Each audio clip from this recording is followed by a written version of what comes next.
Good afternoon, and thank you for joining us for today's webinar, The 5 W's of Math Corequisites. My name is Danny Shapiro, and I'm on the marketing team here at Hawks Learning. Our speakers today are Dr. Goeller, Lynnette Gomez, and Emily Carpenter of Seminole State College. Melissa Bryant is unable to join us for today's presentation. With over 50 years of cumulative experience in math education, this team has been working together to enact 4 relevant math pathways for their students, along with implementing dynamic corequisite math courses. Their mission is to ensure Seminole State College students complete their general education math course in 1 semester while exploring math pertinent to their field of study. We are excited that the SSC Math Incredibles are back with us today for another webinar. If you have any questions, please enter those into the Q&A box located on the panel at the top or bottom of your screen, and we will address them at the end of the talk. And on that note, I will hand it over.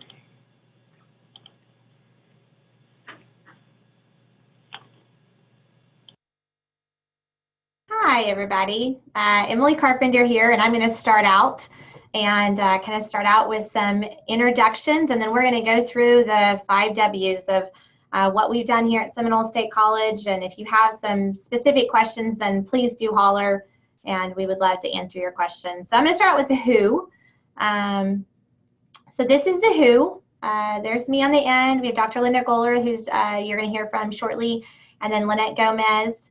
And then Melissa couldn't be here today, but she has helped us prepare these slides and is definitely an integral role. So this is us. I'm going to talk a little bit about where we are, and so you know where we're coming from. We are the Seminole State College in Oklahoma, not to be confused with Florida, but not quite as sunny here, a little bit smaller as well. And so we're going to be looking at some data from different types, from different years. But just so you know that fall 2018, these were our demographics. And so we are a small rural community, 2-year community college, public community college. And so we have a pretty high developmental student group, and coming with quite a bit of need coming into our classes. And so that kind of just sets the stage for what really was what changed our philosophy and changed our practices here at Seminole State College. And now I think Lynnette's going to talk to you a little bit about what did we do? So I'm going to tell you a little bit of what we have been doing. So we moved to our 4 pathways and our full co-requisite model in the fall of 2018. So it was the 17-18 model there. And we decided to do this. We have additional slides. It was a real almost a drastic change. We decided to do it so quickly. We set out all of our data and decided to just go ahead, and instead of changing one first and then the next one, just did it all full-fledged. So we had a deep dive. So the paths that we have here, we had basic algebra, basic math, college algebra with a co-requisite. It was already in place. It wasn't as structured as what we have it right now, and we'll discuss later on how structured we have it right now. We had some statistics and developmental pathways right there. So the present, what are we doing? We, with the co-requisite and the 4 pathway model that we're incorporating right now, we're also incorporating student surveys. So we're wanting feedback from the students to know what, if this model is working, is it even better for them? We're also revisiting the details of the pathways, anything that we need to change. And so it's just the revision of that. We'll show you the successes as we are still discovering what works for us as a community college, and what doesn't work, what we need to change. And we'll show you some of our successes there as well. And of course, we're trying to see if we can get a math modeling class addition to it. The state of Oklahoma, they're incorporating some math modeling. We don't have it just yet, but incorporation of that should come in soon. So also the future. So what are we wanting to do? We're always looking at retention and graduation rates. So that's really huge for not only for us, but for most of the population and higher education. Scheduling class limits and adjuncts.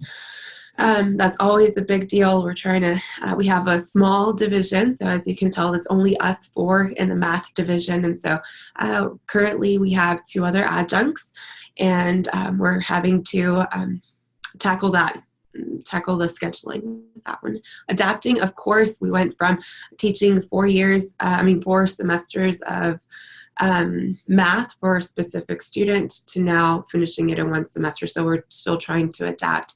And we're trying to incorporate problem-based learning as well. So that's going to be a huge one to prepare students for the future. Okay, so here are our current pathway majors. We currently have 4.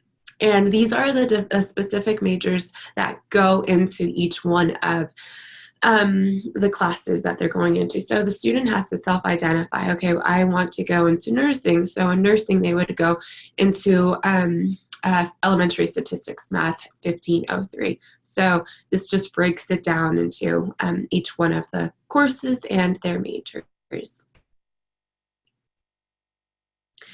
Here are the placement cut scores that we used.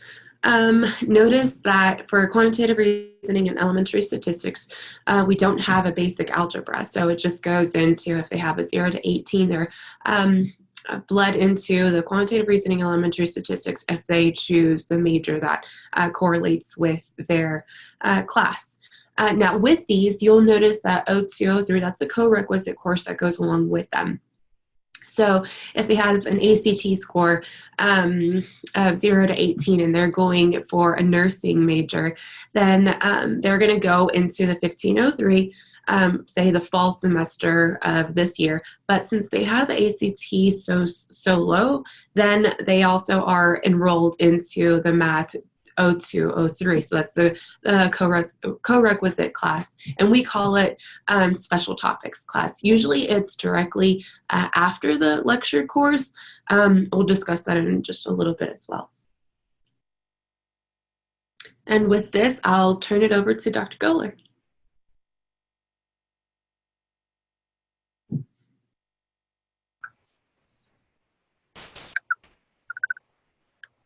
Hi, I'm Lynette Goeller, and I'm going to talk about the when.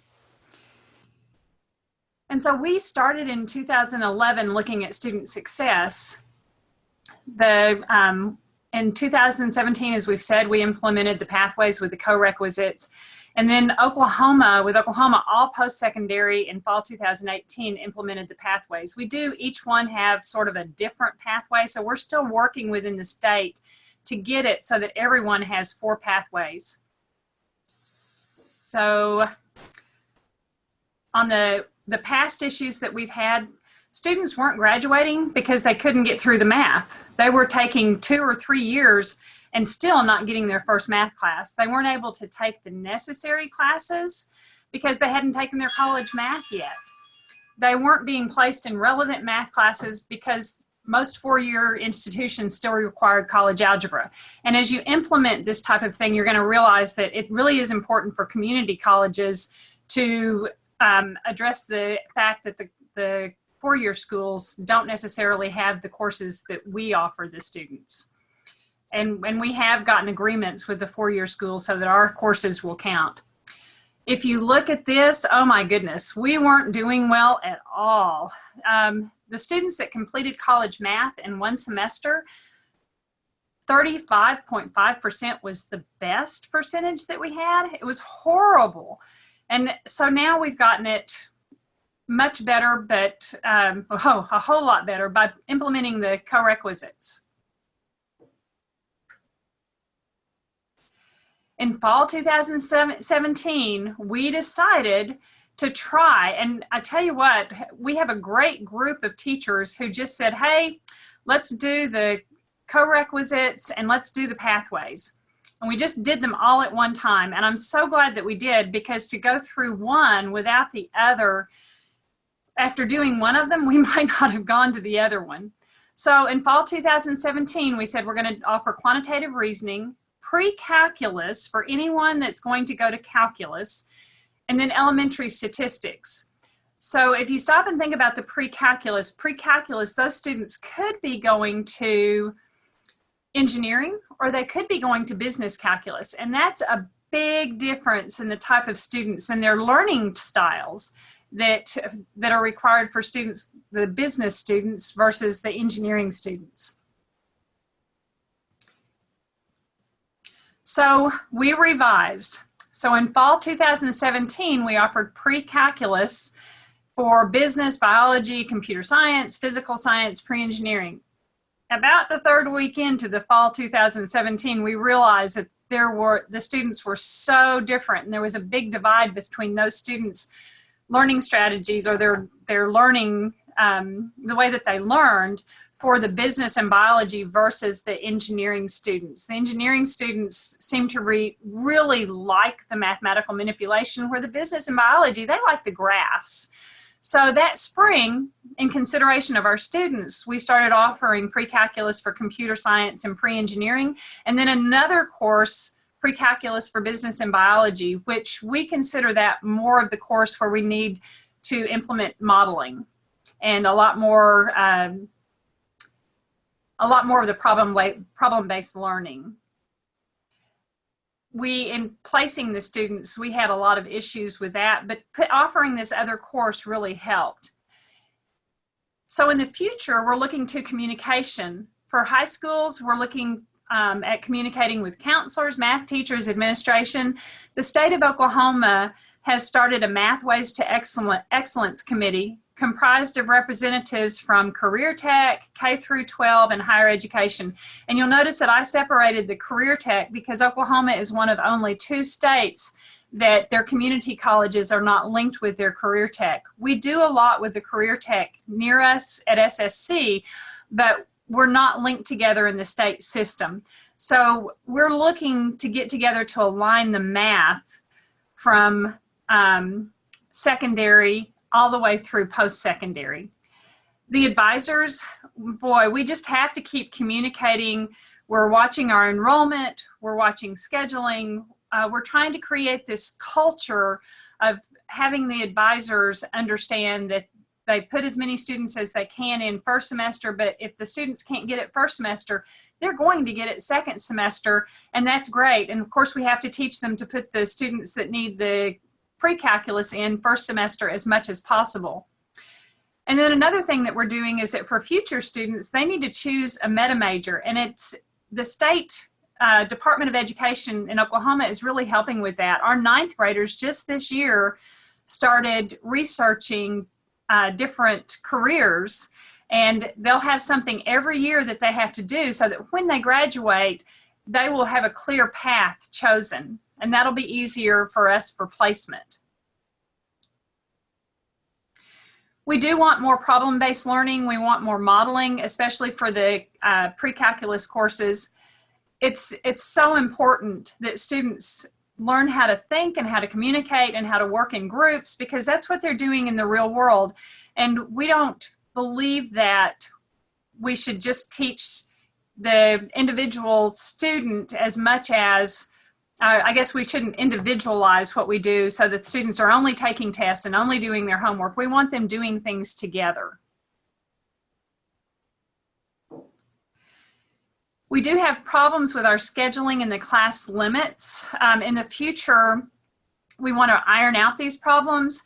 We haven't had 2 semesters alike yet to actually see what's happening. So when it comes to the spring semester, in the fall semester, we offer a certain number of courses and put a cap on them. And when those courses are full, we're done. We don't offer anymore.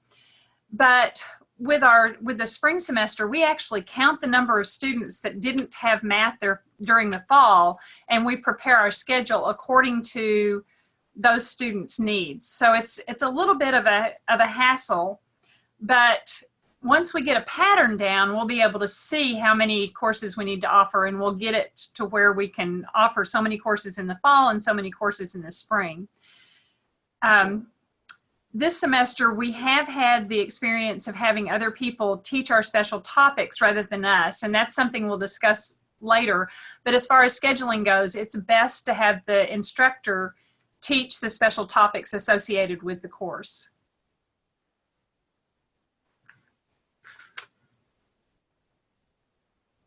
And I'll pass it off to, I think it's Lynette next. Nope, it's Emily. It's me.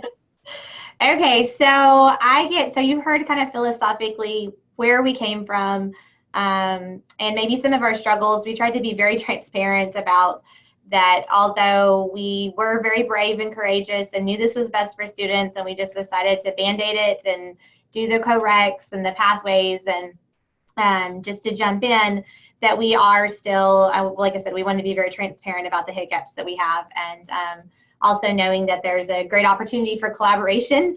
So if you're hearing some of this and you're like, hey, we had this a year ago, but we worked it out, please holler at us. We're going to share our emails at the end, or as share a chat or whatever, question, answer kind of thing. We would love to hear from you. But I'm going to actually talk to you about like the logistics, like where does this happen? What does this look like on a normal basis on our campus? And so just to rehash all 4 of these pathways, we're trying to create these 4 pathways that are very relevant to students' majors. And the very cool thing about that, y'all, is that it creates these natural cohorts of students. Now, we are small, so that helps. But like Lynette said something about nursing students. And so like in my stat classes, I have a lot of nursing students. Well, they also have pre-nursing together, and they're also taking up biology together. And so in creating these pathways, we created these groups of students that a lot of times are seeing each other in classes, or will see each other in future classes. So that's kind of an interesting dynamic. And then each one of these pathways has a co-requisite course, the special topics course that goes with it.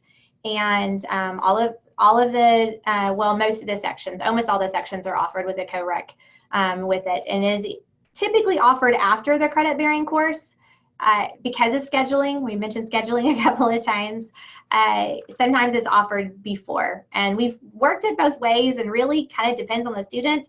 Sometimes students like it better before because they can come in and get questions answered, go home, work on their homework, come in before the class, the credit-bearing course, and get those questions answered. So in my mind, best case scenario is afterwards, but that's kind of the kind of learner I am.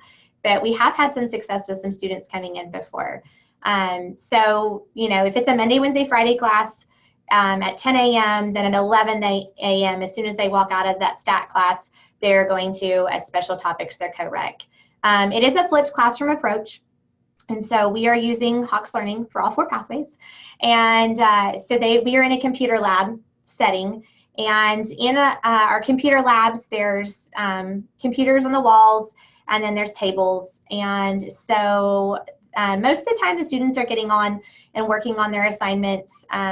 We all run our special topics just a little bit differently.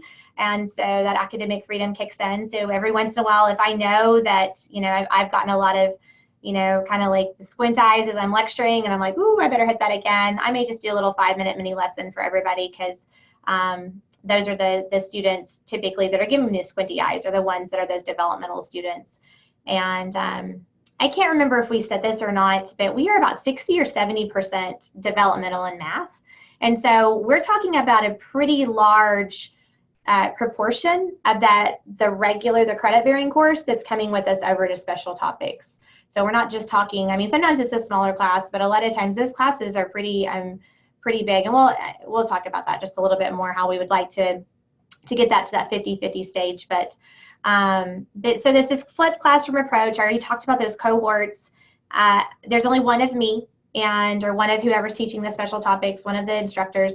And so oftentimes they will start working with each other. And so they're working in small groups, working individually. Sometimes I have people come with just headphones on, and some need me a lot, some don't need me at all. And so it's pretty cool because it gives them an opportunity to take quite a bit of control in their own education, as far as in their own success in the class. They can make it what they want it to be, which traditionally, when we're going through a basic algebra, intermediate algebra, college algebra, it was still very teacher-based all the way through. So this is a bit actually is a lot more student-centered as far as they can make it what they need it to be successful. So there we go, get it to change. So who teaches the corec? Actually, that's Melissa Bryant. See, that's what happens if you don't come talk on the webinar, you get a picture of you on the screen. But I think all love to teach our own corecs. It's really cool to be able to teach the content and then to walk into the class and to teach with that smaller group and to really work individually. I feel like it's made me a way better instructor because I now know a lot of the questions that students are asking right after I taught something where I felt like I was maybe very clear and they're like, whoa, that wasn't jiving with me. Or maybe something that I didn't feel like I had done very well. And they're like, wow, I've never heard it explained like that, you know? So selfishly, it's really fun. I think that you could probably argue either way. We do have some this semester because of scheduling. We do have some other people that are teaching our corecs. And so I've got some good feedback on that too, that, you know, like, well, you explained it this way, but then, you know, she explained it this way and it really, you know, it really clicked. Like I took what you said and took what she said and kind of, so, I mean, you kind of, I guess you could argue it that, you know, you would get 2 teachers for the price of 1 kind of deal, you know, so we've done it both ways. And sometimes just with scheduling, we figured out there's scheduling again. We kept talking about that, but it is the beast, right? So other questions that we've had and that we tackled, how do you grade the corec? And so we have actually changed the corec, or not changed it, but it is actually it's a pass-fail course. And what we have changed is our attendance policy. So I'm going to talk about that here in just a moment. But it is a pass-fail course. Typically, it is based off of a combination of attendance and then their Hawks assignments. And we use the integrated review on Hawks. We all handle that just a little bit differently. But a lot of times those are the, you know, you're working on some of those prerequisite skills that they can hit in the integrated review in special topics. So sometimes those grades are a part of the special topics grade. I know when I teach it, I do half attendance and half of their Hawks average. And so most of us are some culmination of that, but it is a pass-fail. It is tied to the credit-bearing course. And so that is something that we had to kind of adjust a little bit. We hadn't ran that scenario in our heads the first semester when we started out, and we're like, whoa, what happens if we have this student that is not doing well in the credit-bearing course, but they're coming all the time and getting all their homework done, but they're not passing tests? You know, what are we going to do? What if they pass the corec and, you know, make a D or F in the credit bearing? What are we going to do? Is that going to clear their deficiency? And so anyways, we had lots of conversations. They were few and far between because typically if they were coming to special topics and getting that assistance, I think it's important to note that typically I say every semester I'm going to do it, but, you know, but most of our students that are in special topics do significantly better than the ones that aren't, because there's a lot of, there's quite a bit of, I guess, what would be the word? They're required to go do their homework. Basically, someone's checking in on them. Accountability, there we go. There's quite a bit of accountability for them to go in that special topics course. They've got their friends, that cohort that's like, oh, hey, you come into our group today, we're going to work on this one. You know, you've got an instructor that's taking attendance. And so, so that the weird scenario of passing one and not passing the other didn't happen that much, but we did have it happen where we had to have that conversation. So we now have it where it's either pass, fail. And basically, you know, if they fail the credit bearing course and they're coming back to take it another semester, we need them to take it with the corec. They didn't clear the deficiency. And so how many students do we have in a course? So we cap our credit bearing courses at 28. And because we have developmental students in those courses now, since they're integrated in those courses, and those are actually kind of fall under the umbrella of those developmental courses. And so we are able to cap those at 28. We are limited to 22. I think we've already said that in the corec, in the special topics. And that's just completely logistic because all of our computer labs have 22 computers in them. And so that's where we've had to cut that. And really, to be honest, I mean, if you're thinking about that flipped classroom approach, anything more than 22 is just incredibly daunting. I mean, really, you could argue that like about 10 would be perfect. But by the time they start working in groups and really get comfortable with each other, that's sometimes, just about the number of students I need. They kind of all make it, that need me, make it their own. So they don't all need you at the same time, but it can be a lot of students. Is it a different syllabus? So we do use, it is a different, yes and no, I guess would be the answer to that. It is a different syllabus. So for one of our pathways, quantitative reasoning, and then the special topics for quantitative reasoning, it doesn't have different objectives. I mean, the objectives are the same. There's not, everything done in special topics is in support of the quantitative reasoning. So other than the grading scale and then the explanation of, basically how you're going to get your grade and the course description, that's really all that's different. And so really that special topics is protected to benefit the student's success in the credit-bearing course. And so we do have an attendance policy for developmental students, and so that has helped actually quite a bit. We adopted it for developmental English and math as well. So our students that have both developmental classes, they see that and it's consistent. But we have it's at seven days. And so we do track their attendance. We're all pretty good stalkers and start getting after them because we know that typically if they're not coming, they're probably not going to do well.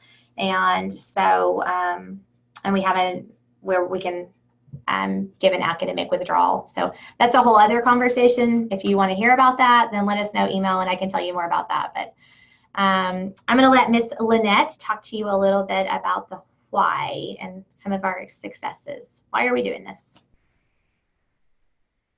Okay, so we are back with the why.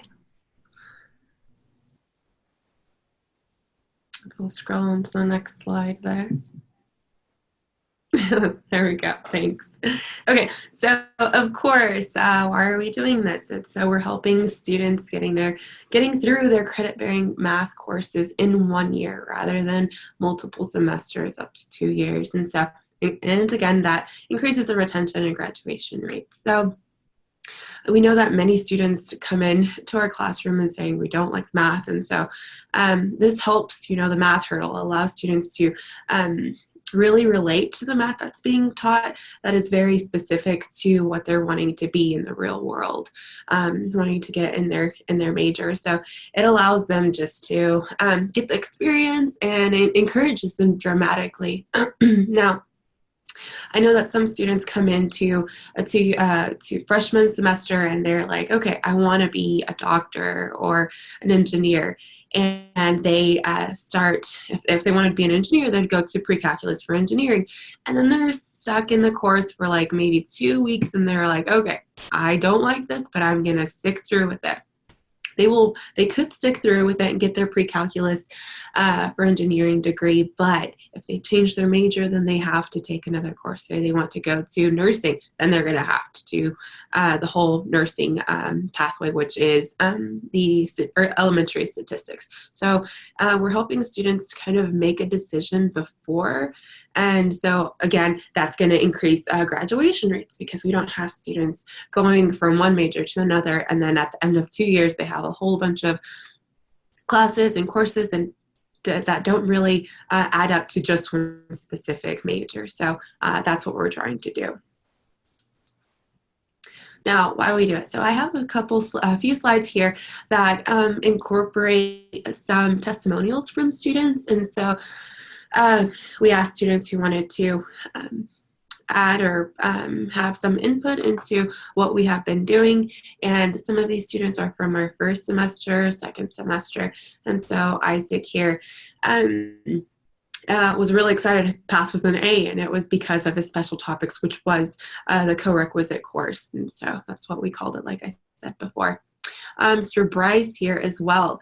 It says that his class definitely gave him confidence to succeed in college. So that's what we're wanting. We're wanting students to really relate with it and minimize the amount of times that we hear, I hate math, this is not for me, why am I going to use this? And so we have a lot of good feedback from our students. And Mr. Thomas Barksdale, Melissa Bryant, this was one of our students, and usually she would take this slide because this was one of her best students that, just completely saw a difference, night and day difference. And this was just his personality. She asked for a picture, and this is what he gave.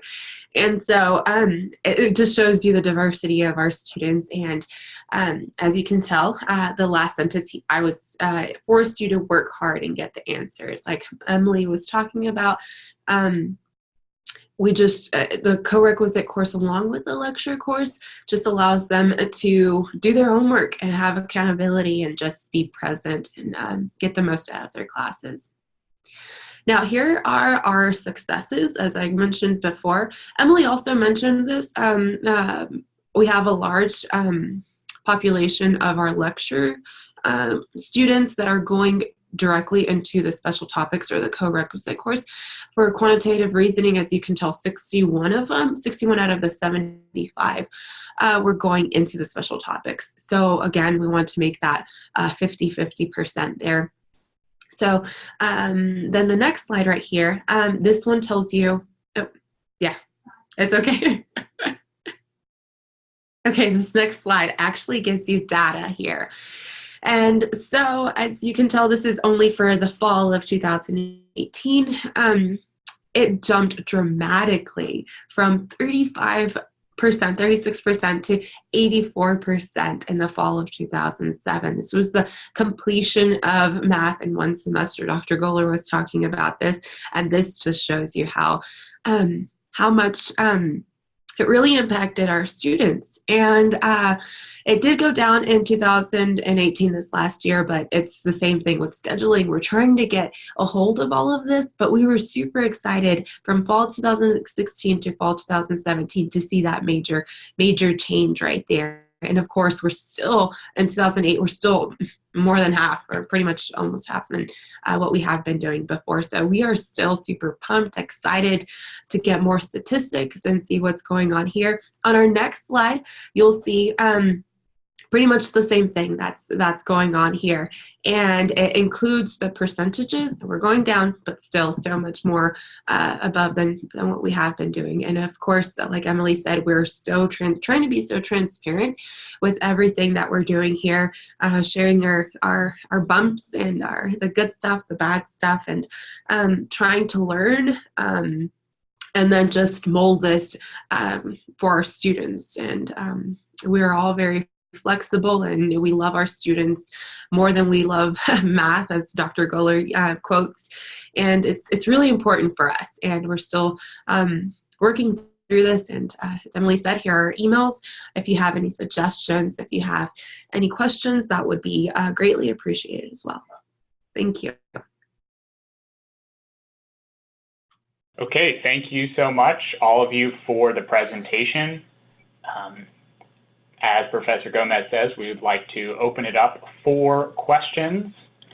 So I already see some questions coming in. Please keep those coming. So Lindsay asks, what happens when students change their majors and complete one pathway but would fall into another one after the major change? I think you all addressed this some, but I'll have you touch on it again. You want to take it, Linda? Sure. Okay. So when they change majors, first of all, we look to see what math they had, because we let pre-calc take the place of, for engineering, take the place of the pre-calc for business and biology. We don't allow anything else to take the place of stat. If they haven't had stat, then they have to take that if it's required for their pathway. And then anything else will take the place of QR. So if they change, it kind of depends upon which direction they're going.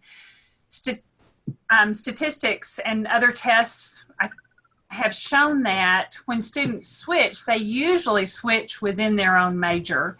So if a student has